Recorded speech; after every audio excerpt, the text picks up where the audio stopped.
the rise in CO2 in the atmosphere is going to continue no matter what, unless we bomb China with atomic bombs and put them out of business, and we're not going to ever do that. If we make the US completely independent energy-wise, just like we have with drilling for oil and gas, our technology has put everybody out of business effectively, and it's our brains. Carbon should be competitive. So if electricity can be converted economically all to nuclear, and some wind and some solar and a little bit of hydro, we would then put coal and natural gas away.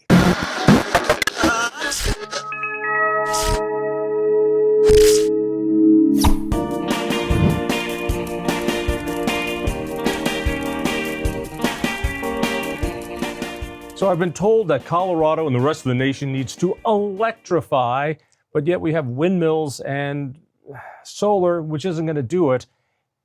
What about nuclear energy? When I wanted to learn about this, one guy I wanted to talk to is the scientist, Ed Warner. Thank you for being here.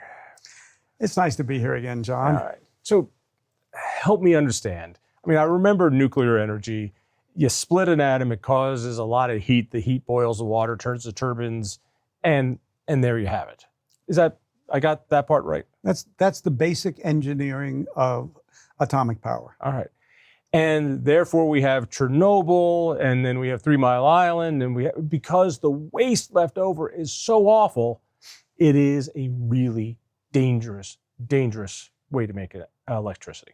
It's an interesting proposition which has been made for the last 50 years by people who are anti-nukes, against using nuclear power. So we can pick on any one of these subjects, but I can tell you that there's been a way to properly dispose of nuclear waste for the last 50 years, but it wasn't done because of politics. You want to hear that story, John? I do want to hear that story. But before we do that, I want to make sure folks know you're an expert in energy, but you have given so much money to conservation and environmental causes. You are driven about protecting the environment. Why are you so passionate about that? Because I think it's important people know that as we talk about nuclear energy. Why is preserving, you spend time in Africa, you buy up land for nature preserves, you do all this stuff. Why is it so important? Because we are not outside of nature. We are one animal species inside of nature. And if we don't find a balance between humans, populations, our impact on the land, then we're likely, from an evolutionary point of view, we are likely to be a very short-lived species. You give money to the Smithsonian for this. You've been on the board of Nature and History Museum. You've done all this. I just want to get across your desire to see nuclear energy become adopted. Does that have something to do with your love of environment? Absolutely not. No, I grew up in a scientific family. My dad was an electrical engineer that during World War II built the last remaining battleship, the Missouri, and a couple of aircraft carriers. And he loved engineering and science, so I grew up with that. And I was the little curiosity nerd, and I can remember Edward R. Murrow interviewing Albert Einstein when he was still alive and well at Princeton. And I got really, really excited about not only nature and birds and rocks and all the rest of that thing that little boys absolutely love, but nuclear physics. Right down to, as an undergraduate at CSU, even though I was a geology major, the department had discovered me and put me into honors physics. So we sat around and talked about this stuff instead of doing these small little experiments in a lab. Let's get to the statement you made. There's a better way to handle nuclear waste than what we've been doing. What have we been doing for 50 years? We've been storing it inside of the water systems of atomic plants because we have nowhere to put it. And it's perfectly safe there. I thought we put them in like old salt mines down in Utah. That's exactly what we didn't do, John. So here's the backstory. The Atomic Energy Commission, which was supposed to be civilian, but this was the Cold War. So we built these uranium plants. And when you heat up uranium and bombard it with a lot of neutrons, you make a lot of waste. Some of it is really dangerous, very hot stuff. And some of it is like plutonium. So the object of the original atomic industry was to make plutonium for atomic and hydrogen bombs. Let's get this straight. Is plutonium dangerous? Oh God, yes. I mean, on its own. It's a poisonous metal. Okay. So you wouldn't want to eat it. You wouldn't want it in your water supply. It's not that radioactive. You could hold a chunk of plutonium metal in your hand and it would feel like a rabbit.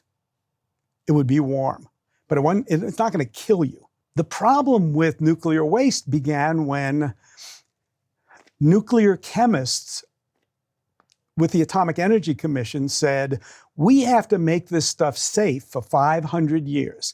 In 500 years, the really hot, dangerous stuff, the stuff that could cause cancer or even burn your skin if you held it, that stuff will be gone in 500 years. And so they went to the U.S. Geological Survey, the only federal agency that's pure science. And they said to them, where can we store this stuff for 500 years that is geologically stable? And the answer to that was salt domes. So salt, the table salt that we eat, if you put it in water, it dissolves and disappears. It's really what we call soluble. And that means that salt domes and salt mines are absolutely dry. Isn't that a wonderful backwards kind of thinking? Because I've heard that people store files and do their fallout shelters in these deep, what are called salt mines. It's that improbable science that people don't understand. It's dry because if there was water, it would all dissolve and it would have been flowed away and it'd be gone. So if there's no water, it's dry. If there's water, you don't have a salt deposit anymore. So these mines under Detroit, in the Gulf Coast, they're dry as dust. And salt has a very strange physics, which is the chlorine in salt has the biggest ability to capture these nasty little things called neutrons that create runaway damage in a runaway atomic energy accident. And so if you took those tubes of waste material, right, the fuel rods, and just shoved them into a hole in a salt mine, not only would salt stabilize it, there would be no radiation coming out of it, but on top of that, salt is plastic, and so it would squeeze around it and seal it off, and it wouldn't even be found for the next thousands of years. So here's the problem with what happened. This is the politics of it. So the GS said, okay, 500 years, but we better be careful because we're scientists. So we'll tell the Congress 5,000 years.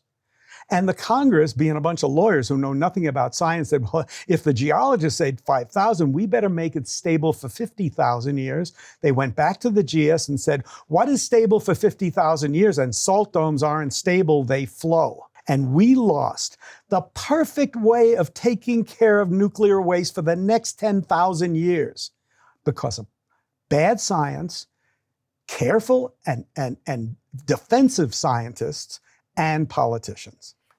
Let me play the other side. We're dealing with some nasty stuff here. So what's wrong with saying, 500 years? No, 10,000 years is even better. All right, I get that. 50,000 years is even better still. Hopefully the planet is still a viable place for folks in 50,000. You ever heard of plate tectonics and how the continents are moving around? Where we are sitting today used to be where the door is 50 years ago. The earth has moved under our feet in 50 years, 100 inches, 8 feet. And so nothing is geologically stable for 50,000 years. The earth would have moved laterally by 2 times 50,000, 100,000 inches. So geologists could not say, there's any place that's stable for 50,000 years. So we put ourselves out of business for no damn good reason. Is the answer just not doing any nukes? Is that? No, well, guess what? That was 50 years ago. Today, there's all kinds of reasons to process those rods besides extracting plutonium. there's already a third and fourth generation of nuclear power that could operate not off of uranium, the standard for the big old concrete power plants. We could extract hotter isotopes that last a shorter period of time and clean all this up in a chemistry factory and stick them into a portable nuclear reactor that's only good for 100 years. But instead of being the size of 3 Mile Island, these giant concrete structures, they would be a tube that you could fit inside of an airplane and be safe. Be safe. Time out. Small brain. So you're saying new nuclear reactors. The fuel would not be uranium. The fuel would actually be what was the waste from old-fashioned reactors. That's one technology. And while there's still radioactivity in the old waste, you put it through the new, smaller reactor, and it makes that waste less radioactive. The stuff that's left over. Yeah. Well, sure, because if you want a reactor that will operate for, say, 20 years, that's really hot stuff that breaks down really fast. If you want one for 100 years, that's less hot stuff. And we can separate out what are called isotopes. They're the individual parts of an element that some of which are radioactive and some of them are stable. And so we can pick and choose what is made by the breakdown of uranium in those fuel rods. So what I just described, is it theoretical or is it actually being done? It's actually being done right now. The nice thing about this conversation is that when I did this 20 years ago, none of this was going on. But now we hear that Microsoft wants to start up one of the 3 Mile Island reactors, right, which, by the way, was never a bad accident. It was an industrial success. We'll get to that in a second.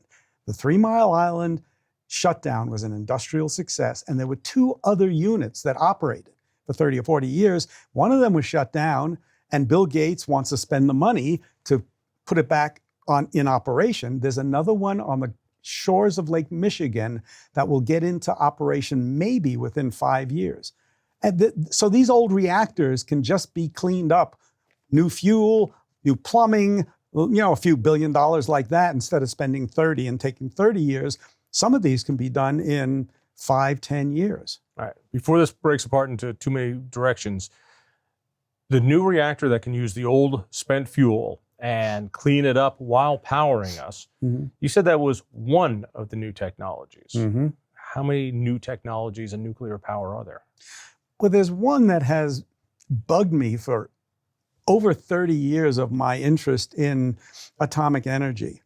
And that is another funny element called thorium. And thorium is also radioactive, but it's even cooler than uranium. And the way we know it's cooler, if something, there's something called a half-life. It's a very simple concept. If you have something radioactive and it takes 4 days to lose half of it, that's a 4-day half-life. And that means that stuff will virtually disappear in 30 days. It'll break down so fast. Uranium has a half-life of 4.5 billion years. Half of the uranium found on the Earth when it was brand new is now gone, turned into lead. And we know that the Earth's solar system is about 4.5 billion years old because of that ratio in rocks and minerals where we find uranium and lead. Thorium has a half-life of 11 billion years, almost the life of, so it's over twice, which means it's half as dangerous, and it doesn't break down into plutonium. It doesn't break down into very much in the way of dangerous, poisonous stuff. And with thorium, you can just build a bigger and bigger and bigger reactor until you've got one power plant that could be all the power for 6 states. And we've never done it. Why haven't we done it?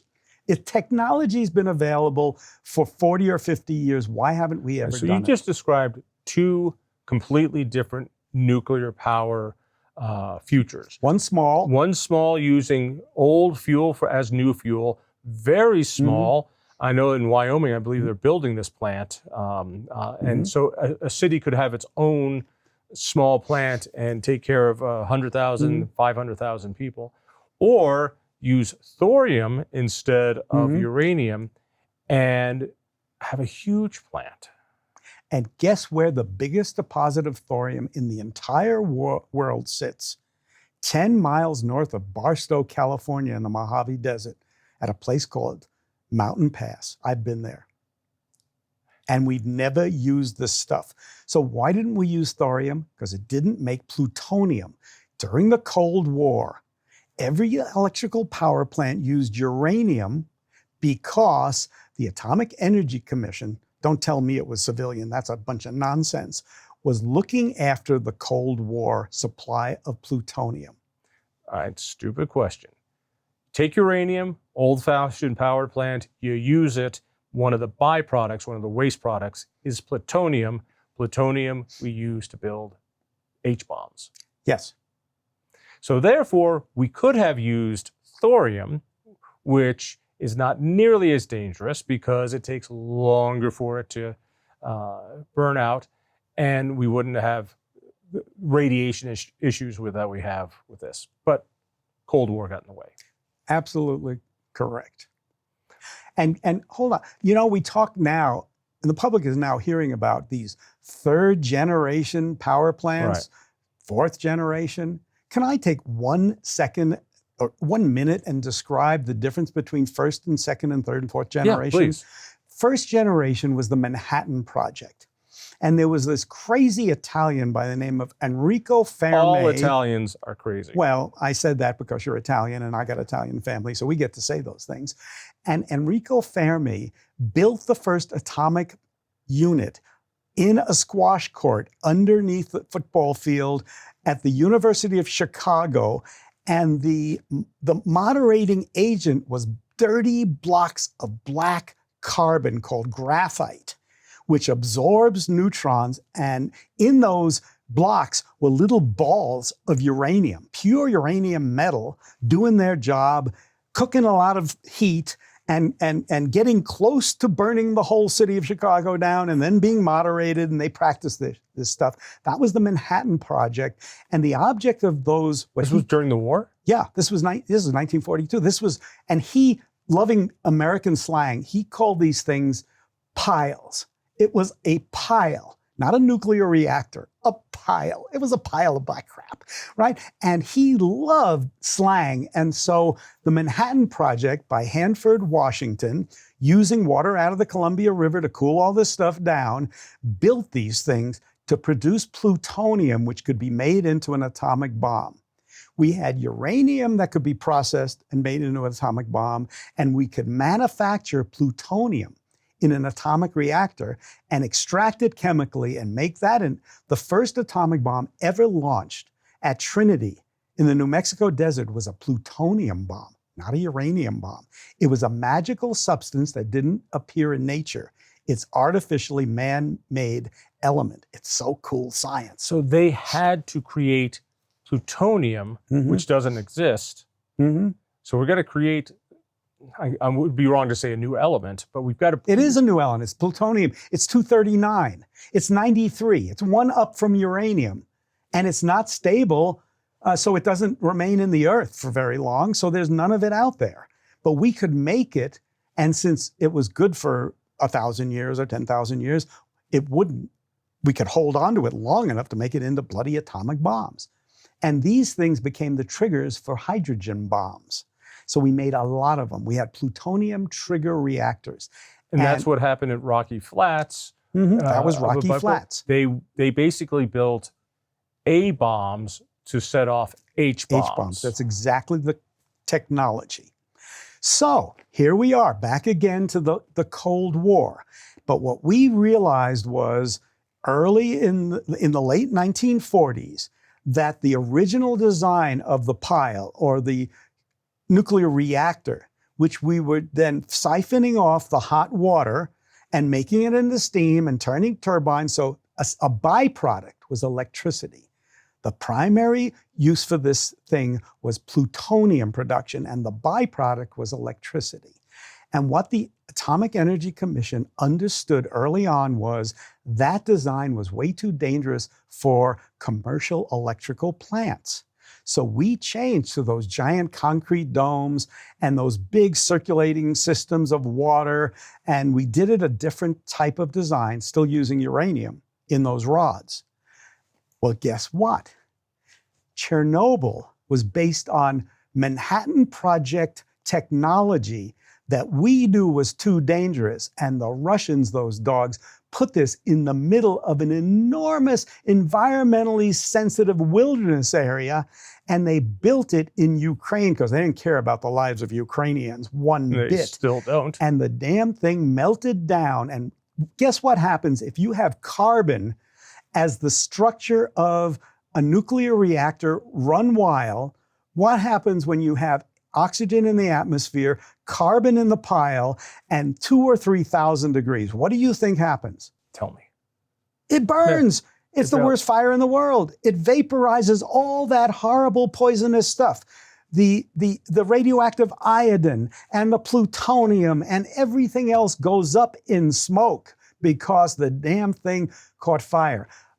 3 Mile Island could not catch fire. That's why we went to those designs. So who's the greatest polluter in the world? Who's the organization that cares less about human life? Is it capitalism or is it communism? It's communism by an orders of magnitude. Have you seen the miniseries on HBO called Chernobyl? Yes. I found it fascinating. A lot of anti-nuclear power people point to it and go, look, this is the problem. You should watch this so we never create nuclear power. I watched it and I looked at it and said, oh my God, this is what corrupt government brings you. We get the other view of the world. So 2 things, in my opinion, came out of Chernobyl over 30 years. Number one, the regulations on the amount of radiation that humans ought to be exposed to, which has been developed by scientists in the Environmental Protection Agency, the good old EPA, predicted how many thyroid cancers and how many deaths and how many other cancers would be produced by exposure of those human beings around Chernobyl. And it turns out that the cancer and death rate was about 20% of what they predicted.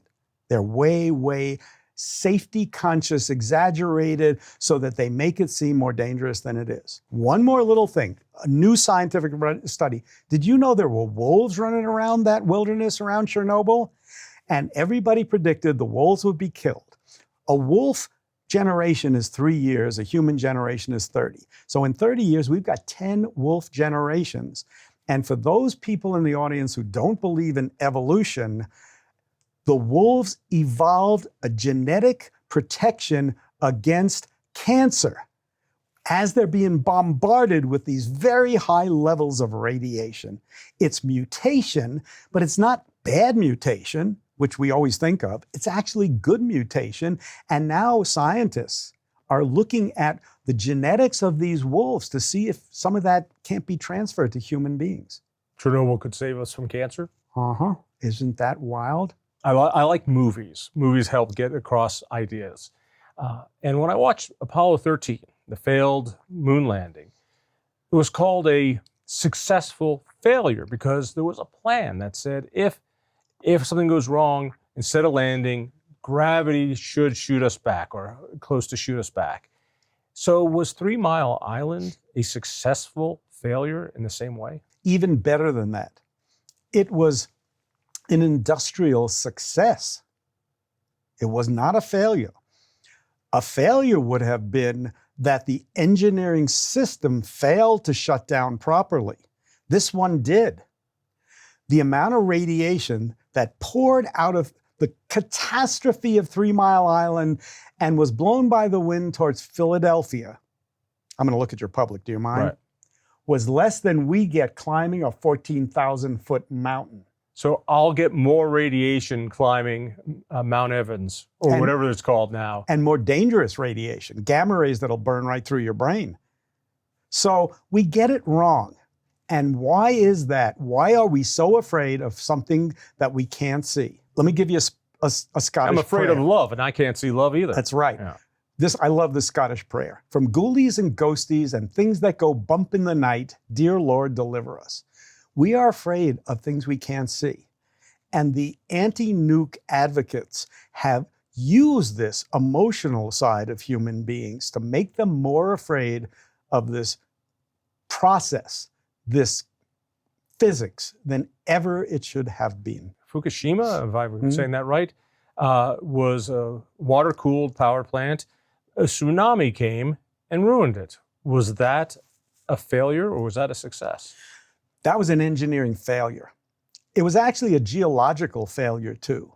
So the Japanese built atomic power plants on the coast so they could use salt water from the ocean to cool the things. It's better than using fresh water when you have freshwater limitations, and it's cheaper to put them right on the coast. So they put them all the way around Japan, on the Sea of Japan, which is on the western side, and on the eastern side, only the most dangerous fault zone in the entire world sits right off of Fukushima, and they knew about it. And so they designed the seawall wall to protect from a tsunami. Tsunami is Japanese for tidal wave, for seismic tidal wave. And they estimated that the biggest earthquake that could happen would be something like an 8.2 and create a tsunami this high. And they got a 9.2, which is about 10 times as much energy. And the tsunami overcame the wall and poured in, and the water actually got trapped then by the seawall for a while, right? And all they had to do is site their backup generators in the right place, and they didn't. They put them down below, and so they got flooded, and they couldn't work. If they had built those generators up the bloody hill with a mile of cable connecting them, Fukushima would not have been as big a problem as it turned out. You know the math. Is there any way that Colorado is going to meet its zero emissions, actually 100% renewable standards for electricity by 2040 if we don't use nuclear power? Not only won't we meet them, it would be a horrible mistake if we did, because this power is still intermittent. What are we going to do, John? Build giant lithium battery sites? Do you know what happens when a lithium battery catches fire? You don't want to be downwind of that. That's far more toxic than the little bit of radiation that came out of St. Vrain, which was our atomic power plant, or 3 Mile Island during the industrial success that shut it down. Oh, it would be worse. And for the last time, how many times do we have to say this? We have to have baseload electricity. Wind and solar are not baseload. The sun doesn't shine and the wind don't blow. And we have to back that up with giant batteries, right, which have all these problems. How about the fact that all of this lithium, most of it at least, is mined in the third world, where people living in Boulder never have to see the consequences of mining for their smartphones and their Teslas. I get mad about this. I worked in geology. I've been in the Congo in something called the Copper Belt, where all the groundwater is green from copper poisoning. And you know how much those natives are taken care of? Zero. But if that mine was in Boulder County, everybody would make sure it was done right. We have the best environmental laws in the world. Why don't we have mining in this country? Because there's no rationality for advocacy. They hate mining, but they want their SUVs and they want their smart devices. And I say, And they want their batteries. They're batteries. And lithium batteries. In the salt water of the storm, Teslas were going up and exploding. Salt water and lithium batteries do not mix. I'm a chemistry whiz. I can tell you all about lithium. Let's not do that. So I got two more little things. Yeah, go ahead. Thought experiments, right? We've dealt with the accidents, right? How about France? In 1990, France was producing 85% of its electricity with atomic power. Never have had an accident since they start building them. So what's the backstory? It was the 1973 Arab oil embargo. I remember this because I was 28. I don't know if you remember this. I do remember. You remember it. Cars lined up to get gasoline, even though their tanks were almost full, and caused this incredible backup, right? And the media, who loves catastrophes and makes big noises and scares people, filmed this, reported on it, people panicked. This is a quiz to you, my interviewer. How much oil was being bought from the Middle East by the US in 1973? Take a percentage guess. A third. John says a third. Less than 1/10 of 1%. Our oil still comes from Canada, South America, Mexico, and back then, the island nation of Trinidad Tobago produced huge amounts of oil. So we were not even affected by the Arab oil embargo, except for irrational panic. How about... Couldn't you say it's a world commodity, so any commodity price change is going to affect us? Sure, but I'm talking about shutting down production. Right. Who got hurt? Europe, and especially the French. So there's a product that's been used in ships forever. Ships that have steam boilers use something called bunker fuel. It's dirty oil. It's so dirty that you could literally back a ship up to an oil well, not refine it one bit, pour this into the tanks and burn it in a boiler. It's called bunker fuel. And so the French electrical industry was using very cheap bunker fuel. And so the French economy was shut down. Boom. And the French, being smarter than Americans, said, never again design one atomic power plant with two foundations. Why two foundations? I'm a geologist. I kind of love this stuff. One for soft sediment type of places for siting, right? Which is like siting on a bowl of Jell-O. Right. And one for hard rock, like Manhattan Island, where if you drill into the granite, nothing's moving after that one, right? So they had two sightings. And so a French technician working in Marseille could get transferred to Brittany, and it was the same plant. There was not a single plant. I mean, there were 3 units at 3 Mile Island, but every single plant built in the US was different than every other plant. We never, ever did this standardized. Properly. So I'm going to tell the American public, if I ever get on the air here, we should do, this is non-libertarian, mind you, we should do a Manhattan Project for atomic energy. Throw out all the lawsuits. Take this over. Use the industry and engineering that we have and say, never again, we're never going to be subject to a collapse of our grid, and just build this stuff out. We could do this like the French in 10 years. Coal is a beautiful fuel. Coal has been used, it's reliable, it's cheap, it's bountiful. And what a lot of people don't get is that with coal, most power plants have, by their own regulations, about 90 days worth of supply right on site. So yeah, you see the coal trains, but if somebody were to blow up the coal trains and the tracks, well, you'd have 3 months to repair them. I mean, it has a long lead time. Natural gas is much more on demand. You cannot store it in any great way on site. So in Texas, when it got cold, and natural gas doesn't flow as well when it's cold, I imagine, you've got everybody going to the faucet at the same time and no water's coming out because everybody wants it because it's on demand. Nuclear energy is much more like coal, but instead of having 90 days supply on site, how long is the supply for a third generation power plant? Well, you can build them to last 20 years or 80 years or 500 years. A thorium plant you could probably build to last until the end of time because they just will go on and just forever. Keep the fuel right there. The fuel is right there. You can replace it without danger of radioactive, contamination. It's a lot safer.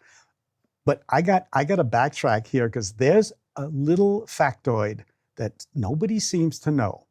So before the cleanup of the smokestacks of coal-fired plants, they produced enormous loads of dangerous radioactivity. Wait. Smokestacks from coal plants. Coal, because coal attracts heavy metals, mercury, uranium, radium, and the shales, the ash that comes along with coal that is made out of little rock particles, uranium, all kinds of stuff, radium, radon, polonium, and it's going out the stacks so that in one day, a coal-fired plant from 1960 put more radioactivity into the environment than every atomic power plant, with the exception of Chernobyl, in the history of nuclear energy, one day. All right, so there's an environmentalist going, he's just making my argument why we shouldn't have coal, not only the greenhouse gases, but now radioactive, and we shouldn't have nuclear. So we've got to keep building windmills and solar panels. To hell with the poor people that were ravaging their lands to get the rare earth minerals. To hell with them. We're Americans. We don't have to look at it. Let's not get a little warped here, John. I am all in favor of reducing our use of coal. It's a very, very dirty and carbon-rich fuel. Natural gas puts out 40% of the CO2 of coal for the same amount of heat energy. Uranium puts out less than that. But uranium power plants have a big carbon footprint. It's called concrete. I am here to tell the world that we need a level playing field. Don't tell me that a Tesla doesn't have a carbon footprint. It does. Don't tell me that gasoline engine has a bigger carbon footprint. Not necessarily. Everything has a carbon footprint that we do in industry. Every windmill is made out of metals. They're mined, they're processed, and they wear out and they have to be disposed of. There's a big carbon footprint everywhere. All I want in the world is a level playing field, and we don't have it. So nuclear is safe. And I need to back up. Where did third generation nuclear develop, John? It's in the 1950s. It's called nuclear submarines. We built nuclear submarines. Those are small portable units going inside of a very enclosed space. They had to be safe for the people working there, the sailors, so they couldn't put out radioactivity. They had to be enclosed. And they were very small, and they used highly radioactive material, almost what are called breeder reactors, that have a big heat output in a smaller area, smaller amount of material. And guess what? In the history of atomic submarines, the US, Britain, France never had a nuclear accident. Who had nuclear accidents? The Chinese just lost one in a bloody Navy yard. The Russians have multiple accidents. Just because it wasn't an atomic plant blowing up, it was a torpedo or somebody opened a hatch, because the engineering of the Soviet Union was incompetent compared to Admiral Rickover and the US Navy. Incompetent. Communism cannot compete in terms of ideas and marketplace and cleverness. It can never compete. And the accidents around the world, you look at them. Underwater with submarines, other industrial disasters polluting the environment, the Soviet Union was heads and shoulders worse than any capitalist country or any business. We'll wrap it up with this. And this is a question I ask a lot of people who believe that global warming is an existential threat, not just to humanity, but to the planet. And I'll ask a thought experiment. Let's assume that we in the United States and the rest of the world sign on and do exactly what you want us to do. We outlaw oil and gas. We build propellers and solar panels. We reduce everything, and we're doing everything you want, except China keeps building another new power plant every few days. That's the way they do. And no matter what, this is the thought experiment, no matter what you do, they will not stop doing it. Do you support military action to get China to clean it up, to stop doing that? No. I believe that just like the Soviet Union, that entrepreneurship and the marketplace which put the Soviet Union out of business, can put China out of business. We can't coddle them anymore. We don't want to go to war because war could be devastating to millions and millions of people. We go to economic war. That's a different type of warfare. But the larger question was, if they don't clean up and the world is going to die, if you really believe that, don't you have to say, well, we're going to have to use force in some way? Maybe it's economic war. No, let's restate the question. Are we going to have less carbon in the atmosphere when the Chinese are building coal-fired plants hand over fist? No. It's an absolute waste of our time, money, and energy to try and solve CO2 in the atmosphere when you have rogue nations building carbon-fired plants. And even if we clean up ourselves. That's the larger point I'm trying to make. But the larger point for me is that if we make the U.S. completely independent energy-wise, just like we have with drilling for oil and gas, our technology has put everybody out of business effectively. And it's our brains. We didn't have all the oil in the world. In fact, the technology we use to become the biggest oil producer is all over the world. It's not being used. It's banned in France, for God's sake. They banned fracking before they ever fracked a single well, the idiots. Carbon should be competitive. So if electricity can be converted economically all to nuclear, and some wind and some solar and a little bit of hydro, we would then put coal and natural gas away. Coal away because it's really, really dirty, and natural gas can be used with much greater value elsewhere. We can liquefy it, sell it in Europe, and prevent the Russians, Putin and the Russians, from ever selling another molecule of natural gas and holding Europe hostage. So we can do this through the marketplace. Capitalism, the marketplace is hugely strong. But we got to forget about the consequences of CO2 in the atmosphere only because it's a lost game. We've lost that game already. How do you mean? It's going to happen. The rise in CO2 in the atmosphere is going to continue no matter what, unless we bomb China with atomic bombs and put them out of business, and we're not going to ever do that.